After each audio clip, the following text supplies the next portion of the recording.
नमस्कार शेतकरी मित्रांनो, सध्या एक शेतकऱ्यांसोबत एक खूप मोठा स्कॅम हे मित्रांनो चालू आहे। तर मित्रांनो हे स्कॅम कशाच्या संदर्भात आहे? तर हे स्कॅम आहे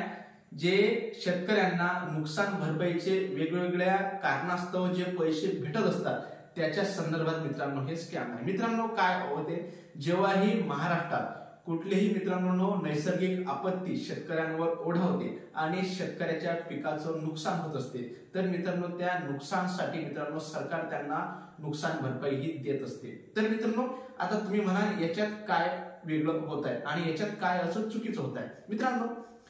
ही नुकसान भरपाई मंजूर झाल्यानंतर जे किंवा मित्रांनो मंजूर व्हायच्या अगोदर जे आपल्या स्थानिक स्तरावर त्याच्यात मित्रांनो गाव स्तरावरचं प्रशासन असेल, तालुका स्तरावरचं प्रशासन असेल किंवा मित्रांनो जिल्हा स्तरावरचं प्रशासन असते, हे मित्रांनो त्या गाव पातळीवर सर्वे करतात आणि जो स्कॅम आहे हा मित्रांनो इथेच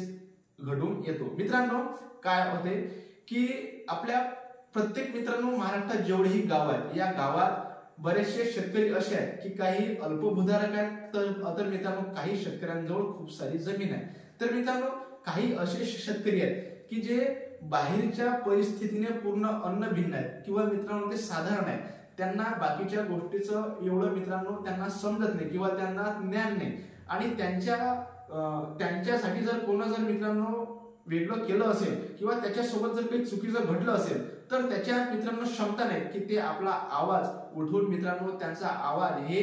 शासनाजवळ पोहोचवते। मित्रांनो काय होते, जेव्हा ह्या याद्या बनवल्या जातात त्याच्यात मित्रांनो जे मोठे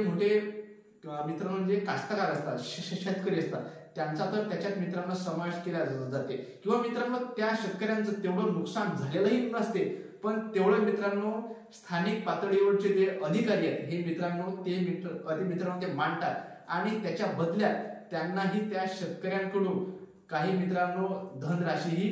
दिली जाते। पण मित्रांनो ज्या शेतकऱ्यांना माहिती नसते या सर्व गोष्टींचं, त्यांना मित्रांनो त्याचं नुकसान त्या भागात झालेलं असतानाही त्यांना त्याच्यामधून वगळल्या जाते आणि जेव्हा ह्या याद्या लागतात सरकारकडून मित्रांनो हे अनुदान भेटते आणि त्या शेतकऱ्यांचा त्याच्यामध्ये मित्रांनो नंबर लागलेला नसतो, तेव्हा मित्रांनो त्या शेतकऱ्यांना सांगितलं जाते की तुमचं नुकसान झालेलं नाही किंवा तुमचं जे नाव आहे हे काही कारणास्तव तुमचं आधार लिंक नाही किंवा अशा बऱ्याचशा कारण किंवा गोष्टी त्यांना मित्रांनो सांगितल्या जातात। पण जेव्हा आपण हे लिस्ट बघतो तेव्हा आपल्याला समजते की जे मोठे कास्तकार आहेत ज्यांची मित्रांनो ओळख आहे त्या शेतकऱ्यांचं तर नुकसान झाल्यानंतरही त्यांचं त्याच्यामध्ये नाव नाही, पण जे मित्रांनो सर्वसाधारण शेतकरी आहेत यांच्या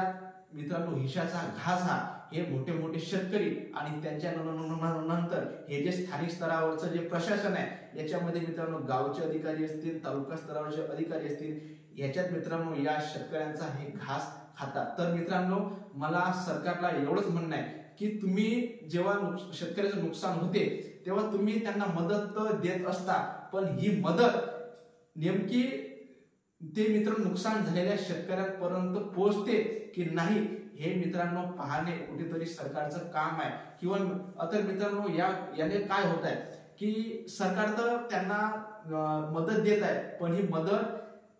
ज्यांना मित्रांनो या मदतीची आवश्यकता आहे त्यांच्याकडे न जाता घरकोण्याजवळच मित्रांनो जात आहे आणि याच्यावर सर्वात जास्त जो भ्रष्टाचार होत आहे हा मित्रांनो जे स्थानिक स्तरावरचे जे प्रशासकीय अधिकारी आहेत यांच्याकडूनच मित्रांनो हा होत आहे। म्हणून मित्रांनो या गोष्टीकडे सरकारने लक्ष वेधणे गरजेचं आहे, कारण मित्रांनो स्थानिक स्तरावरचा हा सर्वात खूप मोठा प्रॉब्लेम आहे जो अजूनही मित्रांनो वर गेलेला नाही। म्हणून माझी एवढीच विनंती आहे आणि त्या शेतकऱ्यांनाही माझी विनंती आहे की त्याच्यासोबत हा असा स्कॅम झालेला आहे आणि ते आपला हा व्हिडिओ बघत आहेत, म्हणून त्यांनी हा व्हिडिओ मित्रांनो सर्वाधिक आपल्या शेतकऱ्यांकडे शेअर करा, जेणेकरून हा व्हिडिओ आपल्या सरकारजवळ पोहोचला पाहिजे आणि ह्या ज्या काही गोष्टी घडत आहेत यांना कुठेतरी मित्रांनो विराम हा लागला पाहिजे। धन्यवाद।